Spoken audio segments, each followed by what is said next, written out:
একটি আশ্রম আছে, আশ্রমটির নাম ধুলোর বুড়ো আশ্রম। ধুলো আছে, এই ধুলোও তখন অনেক ক্ষেত্রে ওষুধের কাজ করে। এই যে আশ্রম, এই আশ্রম বহু বছরের পুরনো, বহু প্রাচীন, কত বছর, কত শো বছর।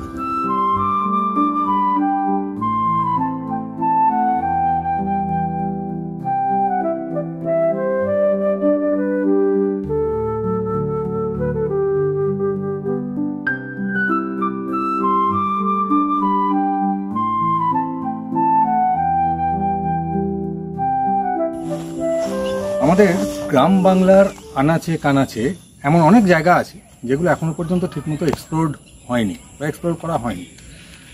তো সেরকমই একটা জায়গায় ঘুরতে ঘুরতে চলে এসেছি আজকে। এই জায়গাটার নাম হচ্ছে এরাল, পূর্ব বর্ধমানে। তো এখানে একটি আশ্রম আছে, আশ্রমটির নাম ধুলোর বুড়ো আশ্রম। কেন এমন নাম, কি এখানকার মাহাত্ম্য, কেমন এই আশ্রম এবং কিভাবে আসা যায়, পুরোটাই আপনাদের সঙ্গে শেয়ার করব, সঙ্গে থাকুন।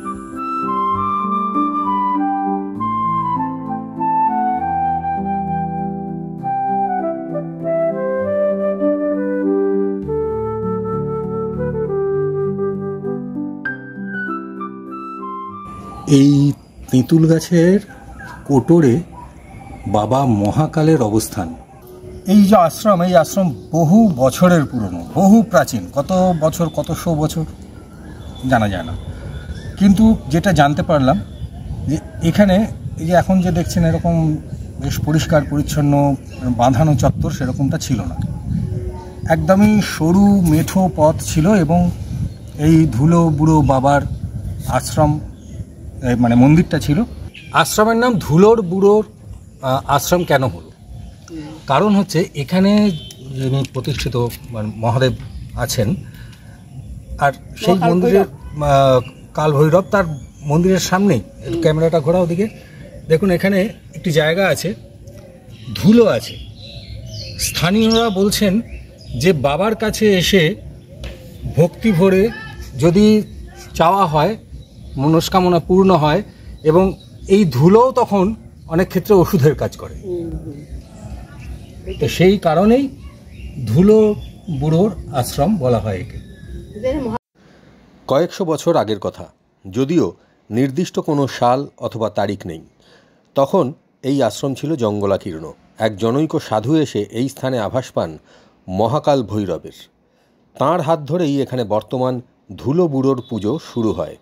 তারপর কেটে গিয়েছে কয়েকশো বছর, কিন্তু একইভাবে একই জায়গায় ধুলোর বুড়োর পুজো চলে আসছে। স্থানীয়দের উদ্যোগে পুরো আশ্রম চত্বরটিকে সাজিয়ে তোলা হয়েছে।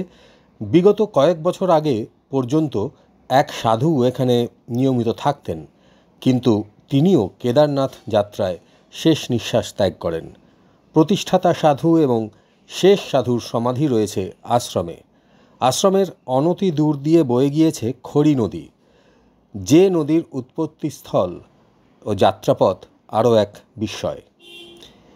এখানে নিয়মিতভাবেই জেলা এবং আশপাশের বহু মানুষ পুজো দিতে আসেন। স্থানীয়দের বিশ্বাস, বাবা ধুলোবুড়োর কাছে কোনো মনস্কামনা জানালে তা ব্যর্থ হয় না। তবে তার মধ্যে সবথেকে উল্লেখযোগ্যভাবে যা প্রচলিত তা হচ্ছে একরত্তিদের মুখে কথার ফুলঝুরি ছোটে এই মন্দিরে এলে। স্থানীয়দের বিশ্বাস, যে সমস্ত শিশুদের সময় মতো কথা বলতে শেখা বা কথায় জড়তা বা অস্পষ্টতা থাকে, তাদের এই মন্দিরে নিয়ে এসে মানত করলে সেই সমস্যা দ্রুত মিটে যায়। এখানে এই আশ্রমের ভেতরে রয়েছে একটি রাধা কৃষ্ণের মন্দির।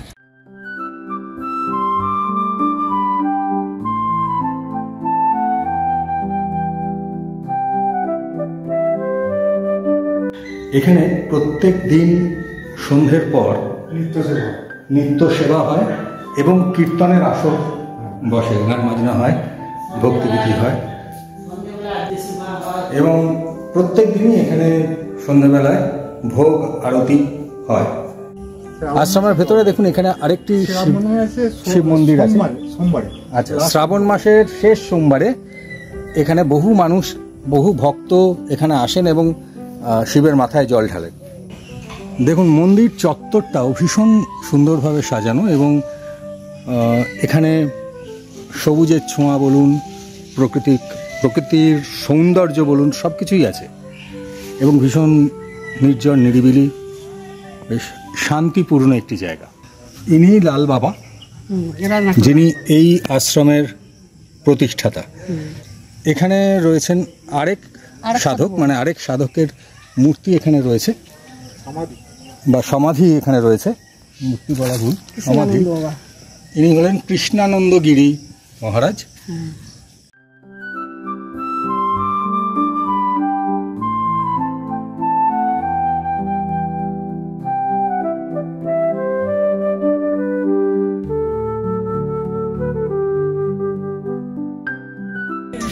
ভীষণ ভালো লাগলো এই জায়গাটা ঘুরে, এই ধুলো বুড়ো আশ্রম দেখে এবং এখানকার মাহাত্ম্য জেনে। সন্ধে হব এবার ফিরতেও হবে।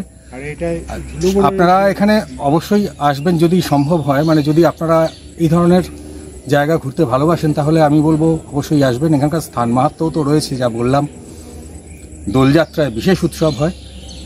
তো এনিওয়ে, আজকে টাটা, আবার দেখা হবে পরের ব্লগে।